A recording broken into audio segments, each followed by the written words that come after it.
Maybe you're starting to explore a career as an appraiser and want to know if now is the right time to get started. Or you're measuring your career span in decades and want to find out more about the latest apps, technology, and resources that can make your life and work a bit easier. Get the answers and insight you need with Beyond the Numbers, a podcast from McKissock Learning. I'm Julie Mollendorp Floyd, course and curriculum developer and instructor here at McKissock. Join me and an expert guest each week as we dive into the topics that matter most to appraisers, from industry and education news to marketing and other insights to help you run your business more effectively. If you'd like to stay at the forefront of appraisal news, boost your career, or just learn more about the profession, subscribe to Beyond the Numbers with McKissock Appraisal at Apple Podcasts, Spotify, or wherever you get your podcasts. Hope to see you there soon. Welcome to Beyond the Numbers with McKissock Appraisal. I'm your host, Julie Mollendorp Floyd, a certified general appraiser in Missouri and Kansas, and a course and curriculum developer and instructor for McKissock. Today we're joined by Apollo Carey, an appraiser turned attorney and partner at the law firm of Lewis Rice, LLC in St. Louis, Missouri. Apollo assists appraisers in situations where they may have had a complaint filed with the state board, and he's here to share his wisdom and insight into what to do and what not to do when the state board comes knocking on your door. So welcome, Apollo, and thanks for taking time out of your busy schedule to talk with us. Thank you, Julie. It's really good to be here. I've actually been looking forward to being able to do this with you, and I'm happy to share, whatever knowledge I can with you and the listeners. Wonderful. So let's face it, if you're in this profession for a while, many appraisers face a complaint situation of some sort. Maybe a homeowner, a lender, a realtor, Right. Anyone can file a complaint against an appraiser. So first off, give us your legal disclaimer, if you would, Apollo. Well, I appreciate, As a matter of fact, I'll do that. So just so that your listeners are aware, obviously I'm a lawyer, and obviously you wouldn't have me here if I don't have the legal experience to sort of deal with this kind of thing. But every situation is different, and anybody listening to the podcast, the first thing they should always do is to not take what I'm saying as legal advice specifically to them, but to seek their own legal advice specifically with any particular situation that they have. Sure. Today we're just sort of talking generally about thoughts and issues, but I'm not giving out legal advice today, just so that the listeners know. Sure. Wanted to be sure we had that cleared up front. Perfect. So you're an appraiser. You walk to the mailbox. It's a lovely day. And then you open the mailbox to find every appraiser's nightmare. A complaint has been filed against you. What is your first step? That's a great question. I have actually been that person. I have been that appraiser who's walked to the mailbox and opened a letter, realizing that there was a complaint being filed, with the commission. After I, picked myself up off the floor, wondering, Right. What happened, how did this happen, or what went on.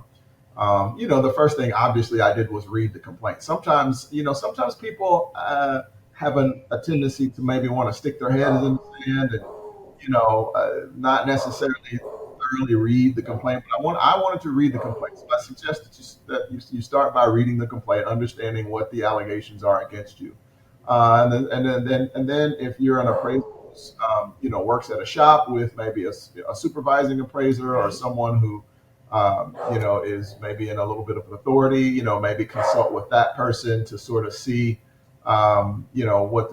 get a perspective from either your supervisor or maybe your shop owner. Mm-hmm. And then, at some point in the process, you'll want to, potentially seek some legal advice as well about, what the complaint alleges, Mm-hmm. what the various different powers are of the Real Estate Commission, Appraisers Commission here in Missouri. It's MREAC. Right. Sort of figure out what their powers are, what it is they can do, what they can't do, what's sort of the typical thing that happens when you get these commercials. A good lawyer can tell you that. A good Right. lawyer who has the experience in handling these complaints can sort of give you that guidance. But don't panic. Again, everybody's I won't say everybody, but if you're an appraiser in this industry long enough, somebody you or Right. somebody that has gotten a complaint. So I certainly Yeah. wouldn't panic. So what should you not do? You open that complaint. What should you not do? Well, that's a great question. A, panic, right? So the Right. first thing you don't do is panic. B is don't stick your head in the sand. Make sure that you are communicative with, the commission, either through yourself or the representatives that you have consulted with, either a lawyer or if it's your supervising appraiser, whoever it is. But definitely communicate with the commission. Vanessa's always been really good about answering emails, and she's just really great. And she's been around for a very long time. And the commission itself is actually very flexible when it comes to dates and deadlines and stuff like that. Right. As long as you are in good faith, attempting to comply with what the commission has asked you to do, they're very flexible, and so don't treat it like it's an IRS notice, and decide Right. you don't want to, you're just going to put it over here, and Sure. if I put it over here and ignore it, nothing will happen. Well, that's just not it doesn't happen with the IRS, and it doesn't happen with the MREAC. Right. Um, And I'll preface that we're both very familiar with the Missouri process. we are. Myself, as a former regulator, I was the vice chair of the board up until the end of 2023. And Apollo, you have represented appraisers with the Missouri Commission. So we speak a little bit from that Missouri angle. But it always shocked me the number of appraisers who simply ignored a notification from their state board. That's And right. that just blew me out of the water. It's not going to go away if you Yeah. just ignore it. That's right. Yeah, and I've actually represented folks in other states as well. And Illinois comes to mind. The state of Kansas comes to mind immediately for me. The state of Iowa.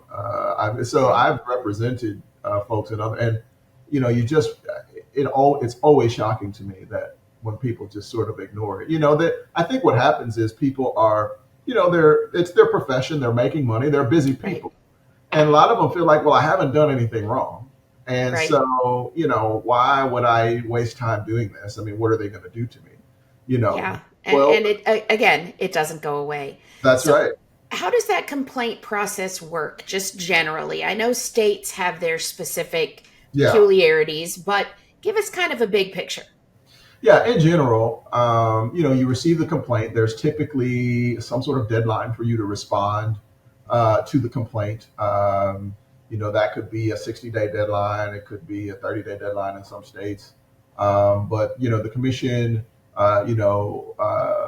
they'll receive the complaint, and then some states have the procedure where there's an automatic hearing that is triggered, or Mm-hmm. automatic administrative process that leads to a hearing. Okay. Other states have a sort of a pre-administrative process. It's just like, okay, we received this complaint, but we want information from you to determine whether or not we want to pursue this complaint, Mm-hmm. right? And so it just depends on what kind of state you live in. But either way, the regulating body in the state that you live in is going to want a response from you in some way, shape, or form. Okay. And so you, as the appraiser, need to make sure you respond by that deadline or obtain an extension from the governing body to respond to the deadline. Uh, Okay. and then usually once you respond to the deadline, there's some information. That's usually the submission of some sort of information. Mm-hmm. It could be your appraisal log. It could be just information about the complaint, just stuff that the regulating body doesn't know, and they want to know more about what's going on. And generally, once you submit that, they take some time to look at it. As you know, these regulating bodies, they meet ever so often, maybe every month, maybe every other month. Right. So it could take some time in between the time that you submit something and the time you hear something back. But generally, you hear back from them, and then they tell you what they're going to do. Either they're going to institute some sort of procedure to, administer the allegations against you, or they're not going to do anything at all, and they're just, you're going to let it go. So that's sort of the 30,000 foot view of what happens in Right. those situations. And again, states have their specific procedures in That's place, right. but that's kind of a general, kind of an overview. That's right. So you've had this complaint. The state has requested information from you. That's right. Um, I'm a big believer in the best defense to a complaint is a good work file. Yes. And I think appraisers frequently underestimate the power that the well preserved or well put together work file can bring to the table, where you can show why you made the decisions you made and support your work product. Agreed. So the state reaches out, they've gotten your information, they've discussed, they come back and they say, you made some mistakes. Yep. Um, if you would go ahead and sign this agreement that says you made some mistakes and maybe take a class, depending on your state, maybe pay a fine, and then it'll be over. Should you do that? Should you make it just go away, get it over with? How should you handle it? Yeah, each situation that I've been in with clients have been different, right? Like, so there's been situations where I've had a client who I thought was very well versed in terms of being able to defend what they did, Mm-hmm. right? And so in that particular situation, the client says, "Hey, they sent me this settlement agreement, but I didn't like. This is what happened. Like, I didn't do what it is they think I did, and here's why, and here's how I, back it up." So I tend to go through a process where, I sort of Socratically bash my client, or use the Socratic method to Right. ask questions because of my appraisal background, to sort of see how they're going to come off to the commission or the people who would Mm-hmm. be listening to them if they were to have the hearing. And once I do that process, then I sort of decide, okay, this is probably not the right person to put it. This person's gonna not be good, and so let's just go ahead and try to get it over with because we're in damage control mode, right? Like Right. we're Right. limiting the damage. Other situations, I had a client who I just knew could defend themselves, and everything they said made sense to me under use pat. Sure. Everything they said made sense to me under the law, and that client was just wanted their day in court, quote unquote day in court. Sure. And so in those situations, we cooperate, of course, with the commission because they're people too, and you don't want to present a situation where you're adverse to people who use their discretion either for or against you, right? So Right. we cooperate with the commission, but at the same time we defend ourselves, and appraisers are nothing else if not opinionated, Oh, right? yes. So the whole point, the whole methodology of good appraising is being able to support and defend your opinion. Absolutely. And so some of my clients have just really, really wanted that opportunity to do that. And so some of them aren't willing to take that settlement agreement and just sign it and give it and get it over. Right. They want to be heard. So And definitely, if you get that settlement agreement, be sure you're consulting with an with attorney before you sign anything. That's right. Absolutely. Absolutely. I mean, that is the key is to consult with especially if it's a settlement agreement, because it alters your legal rights, right? Right. It could have implications on your license. It could have implications on your, Mm-hmm. your livelihood. And so you definitely Right. want a lawyer to look that over. But also, whoever your network is, the people that you trust. I mean, if it's your supervising appraiser, if it's a friend of yours who's also an appraiser, consult with as many people as you feel comfortable doing so, to Absolutely. sort of get as many perspectives as you like before you make a decision. And one thing that appraisers sometimes don't remember is if you hold licenses in multiple states, that discipline follows you. That's right. I've seen it multiple times where someone signed a settlement agreement, maybe paid a fine, took a class in, I use Kansas because that's right across the state line from me. But I've seen Yeah, times when that's happened in Kansas, not understanding that discipline is communicated to any state where you hold a license. that's right. So you may have gotten it over with and out the door in Kansas, but you have longer term ramifications in Missouri. That's right. So be sure you are aware if you're looking at a settlement agreement, you understand what it does and what it does not do. Yeah, that's right. And a lot of times when you're renewing, a lot of the places where you have to renew your life, you have multiple licenses in multiple states. There's questions being asked of you as you're renewing, right? Absolutely. And there's also in some states mandatory reporting, right? So that Mm-hmm. they know that you're licensed in other states, they will, and from a mandatory reporting perspective, just do it on their own and send it to Right. the other states where you're licensed. But then there are other states where they may not have mandatory reporting, but when you have to renew and you have to answer questions about have you been disciplined or have you been, so then at that point in time you have to let them know what's going on. So the impact is Absolutely. very it can be significant. Also, your E&O insurance. That's right. Yeah, If you have discipline, you sign a settlement agreement. You may be finished with your discipline, but the long-term effects that's right. to your E&O insurance, Yeah, you may you're get canceled, you disciplined may get increased. Yeah. and you'll be disciplined financially for a longer period of time. Sure, sure. Yeah, So, again, going back to I'm an appraiser, yeah, someone's filed a complaint. What is what is one of the first things that you talk to an appraiser about related to their complaint? How do you start out that conversation? yeah. So usually, the first thing we do is to get it to the work file. You just mentioned how important it is to keep a really, really organized work file. So the first thing Absolutely. we do is I sit with the appraiser and their work file, and we just walk back through this particular assignment. We walk back through the assignment, how they got the assignment, Sure. where did it come from, who the client was, was it a referral?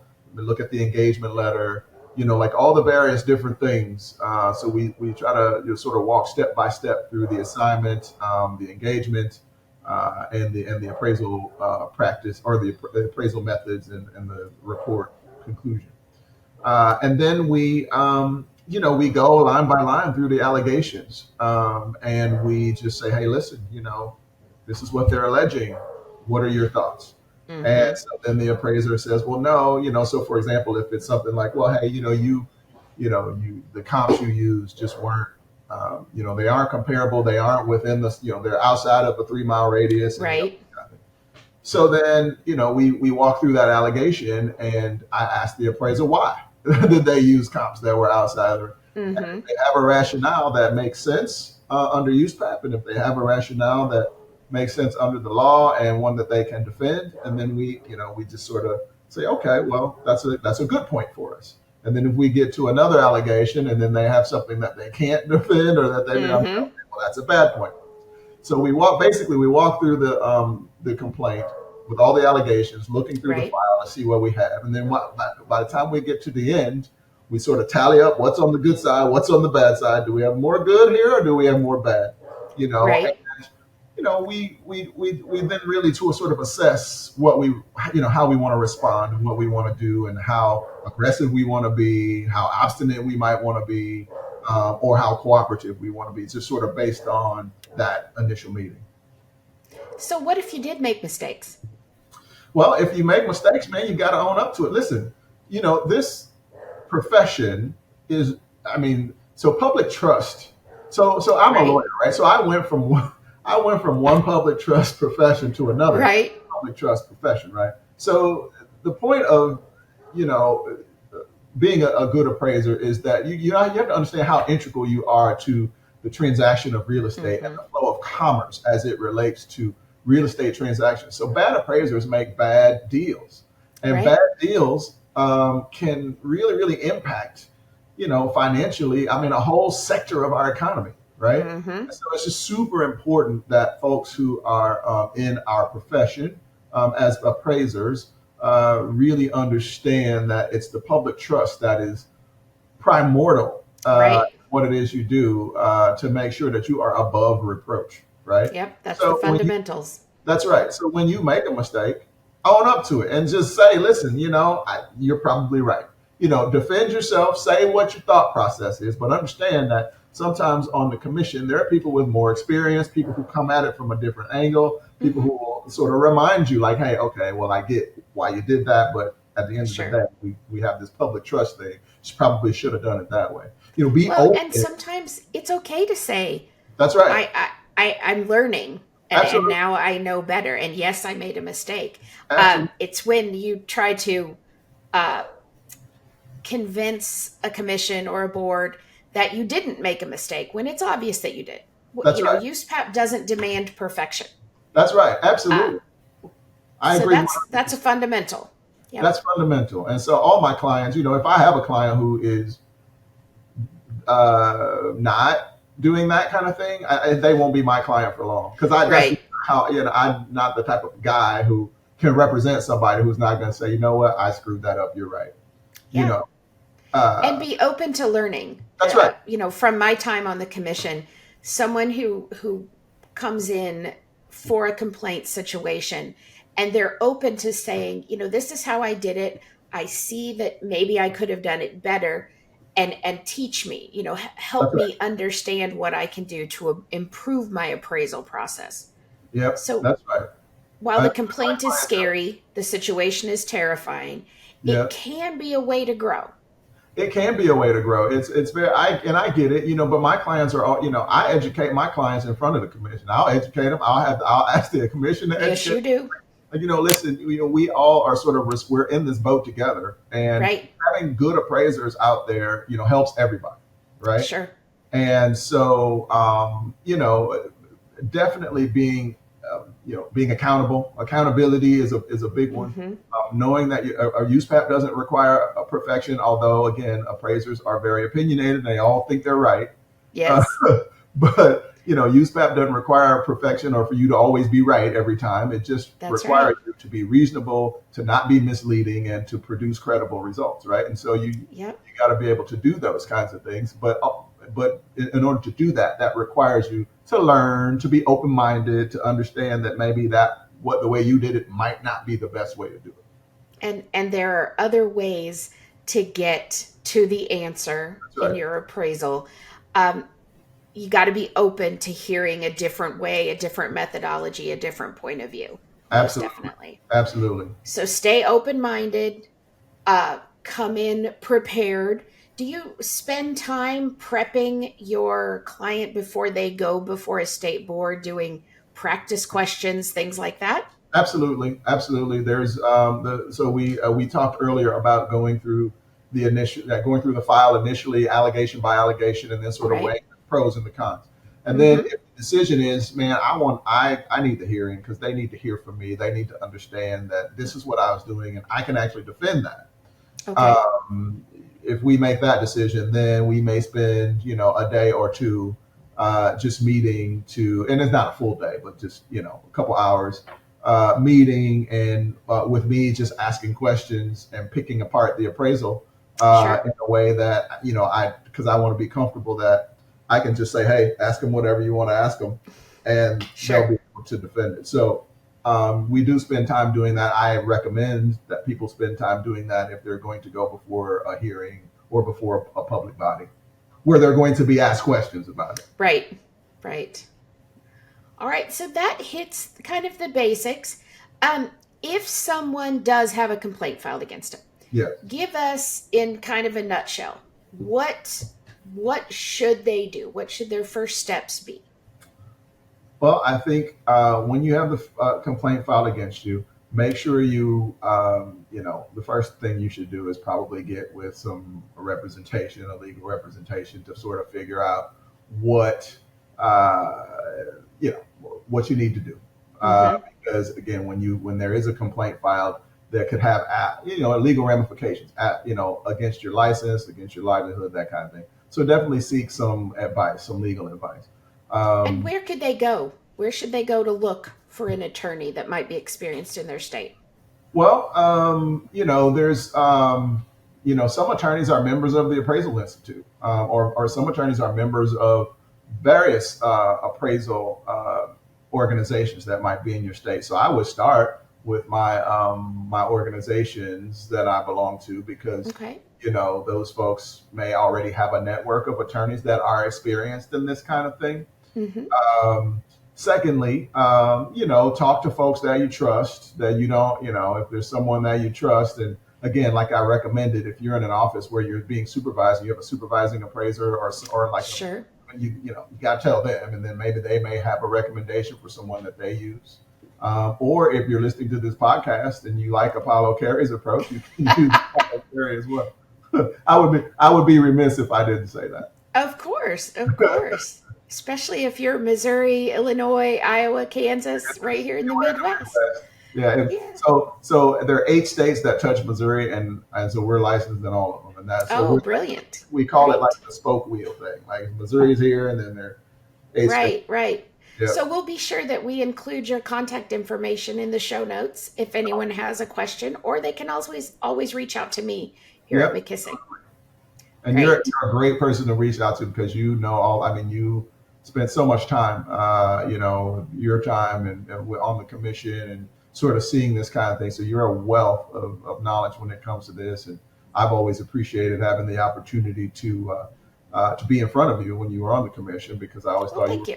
I always loved the questions that you asked. And I never got the feeling that, while you were on the commission, that the commission wanted to, was out seeking, out looking for blood necessarily. They just want to make sure that, a lot of commissions get that kind of reputation that they're out to hang them. And that just for the most part, commissioners are appraisers or professionals. That's right. And they're just there to do their job, which is protect that public trust. That's right. Yeah. For sure.